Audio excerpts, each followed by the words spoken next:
ഇതിൽ കാണുന്ന ചിഹ്നം അത് ഖുർആനിലെ എല്ലാ സ്ഥലങ്ങളിലും അല്ലെങ്കിൽ അപൂർവമായിട്ട് കാണുന്ന ഒരു ചിഹ്നമാണ്. അവിടെ എങ്ങനെയാണ് പാരായണം ചെയ്യുക, അല്ലെ അവിടെയുള്ള പാരായണത്തിന് എന്തെങ്കിലും വ്യത്യാസം ഉണ്ടോ നമ്മൾ പരിശോധിക്കുമ്പം നമ്മൾ കാരികളുടെ ഓത്തൊന്ന് കേട്ട് നോക്കുക. അവിടെ നമ്മൾ ഓതുമ്പം ഒരുപക്ഷെ നമ്മൾ തെമ്മന്നായിരിക്കും ഓതുക. നമ്മൾ ജസ്റ്റ് കേൾക്കുമ്പോഴും അത് തന്നെയായിരിക്കും കേൾക്കുന്നുണ്ടാവുക കാരികൾ ഓതുന്നത്. പക്ഷേ അവിടെ ഇഷ്മാം എന്ന് പറയുന്ന ഒരു തജ്വീദ് നിയമം, അതായത് ശബ്ദത്തിന് വ്യത്യാസമില്ലാതെ എന്നാൽ ഓതുമ്പോൾ ചുണ്ടിനൊരു വ്യത്യാസം ഉള്ളതായിട്ട് നമുക്ക് കാണാൻ പറ്റും. അപ്പം അതെങ്ങനെയാന്ന് ഒന്ന് കാണാം. ما لك لا تأمنا ما لك لا تأمنا ما لك لا تأمنا. കേട്ടില്ലേ? ഇവിടെ തഅ്മനുന എന്നതാണ് വേർഡ്.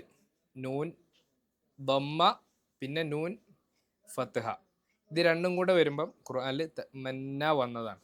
അപ്പം നമ്മൾ പാരായണം ചെയ്യുമ്പോൾ നൂൻ ലമ്മ ഉള്ള സ്ഥലത്ത് നൂ ഓതാതെ ശ്രദ്ധ കൊടുത്തുകൊണ്ട് നമ്മുടെ ചുണ്ട് മാത്രം നൂ വരുന്ന രൂപത്തിൽ, അതായത് തഅ്മന്ന ആ രൂപത്തിൽ പാരായണം ചെയ്യുക എന്നുള്ളതാണ് ഇതിൻ്റെ നിയമം. ഇൻഷാ അല്ലാഹ്. അസ്സലാമു അലൈക്കും.